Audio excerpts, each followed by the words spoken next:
Okay, today we're going to be reviewing graphing lines, and we're going to use, there's many ways to graph lines. First off, we're only going to be reviewing using what's called slope-intercept form. So this is review graphing lines using slope-intercept form. And it's important to know which form you're in because there are different ways to solve it depending on which form you're in. In slope-intercept form, you're given, as ironically as it is, the slope and the intercept, particularly the y-intercept. And we write this as y equals mx plus b.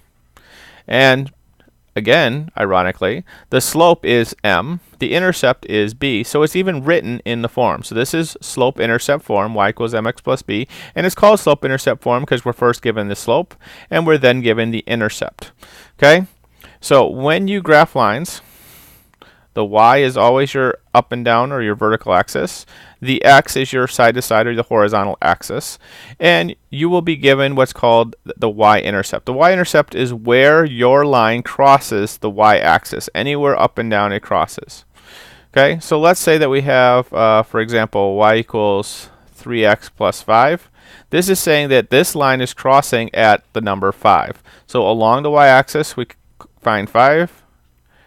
And we're going to put a dot because that is a solution to our equation that we have over here. So we know that the point 0, 5 right here from the y-intercept is part of our solution. What I need is additional points. So to get additional points, we're going to use the slope. The slope, in this case it's the number 3 right here, is in the form of rise over run.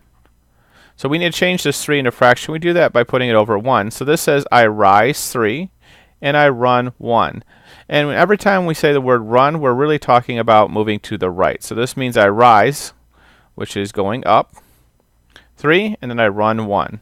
So if I start here at 5, and you don't go back to 0, you start at the point you have, you need to go up another 3, and then you go over 1, and we put a dot right there, and that's our second point. Now it only takes 2 points to make a straight line, so if you want to grab a ruler, you can make a nice straight line. But let's say that you don't have a ruler or you're lazy and you want to get some additional points because it's really important to be exact, you can reverse this process. So if we go up 3 and to the right 1, we can reverse it by going left 1 and then down 3. So we could do it again. So we'll go down another 3 and left another 1, and you end up with another point. And we could even do it again and go over another 1, and we could keep doing this forever and you get a nice straight line.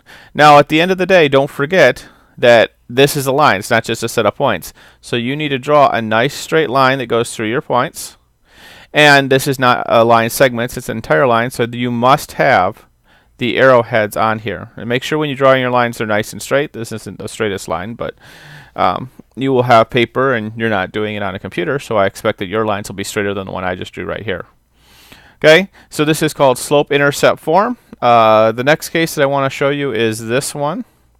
Let's go back. Let's go change color. I'm going to use black. Okay, let's say I have y equals negative 1/3 x plus 2. Okay, what this is saying is that the y-intercept, actually I'm going to change that up. Instead of plus 2, I'm going to make this minus 2.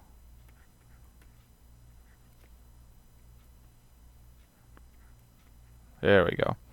Okay, so when it's minus 2, that means our y-intercept is going to be at negative 2, again on the y-axis. So here at negative 2 on the y-axis is our y-intercept. And then it says that the minus means that we go down, but it only applies to the top. The bottom 3 is still to the right. So this says we go down 1, right 3. So I'm going to start right here, and we need to go down 1 and right 3.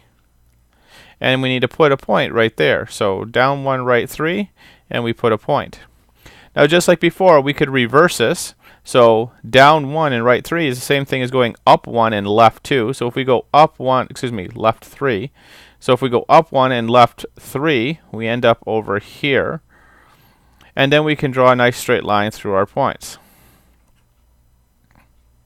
So this is the line y equals negative 1/3 x minus 2. Okay, so we've talked about positives and negatives. We've talked about the y-intercept. We've talked about the slope. We've talked about what happens when you only see an integer and you need to make it into a fraction. We have two special cases that you also need to consider, and that's these two. They're y equals and x equals. So let's say I have y equals 2 and x equals, we'll make it 3.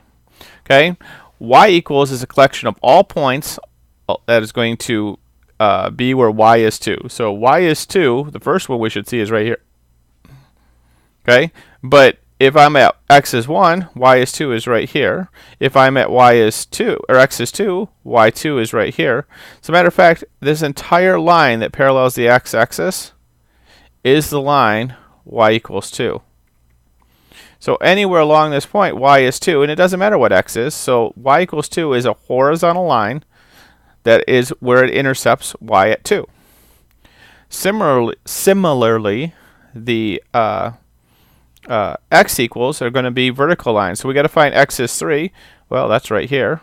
And then at any other point, say right here, x is 3 is over here. So this is a point, a horizontal or vertical line up and down. And this is x equals 3. So these are the special cases. When you just have a y equals or an x equals and a number, they're either going to be horizontal in the case of y equals or vertical in the case of x equals. Every other case that's in slope-intercept form is going to have y equals, and then it will be m, which is your slope. That will tell you directions to your next point, x plus, and then the y-intercept. The y-intercept is going to be where you're going to start. So you first graph the y-intercept, and then you use your slope to find a second point. If you have questions, please make sure you ask.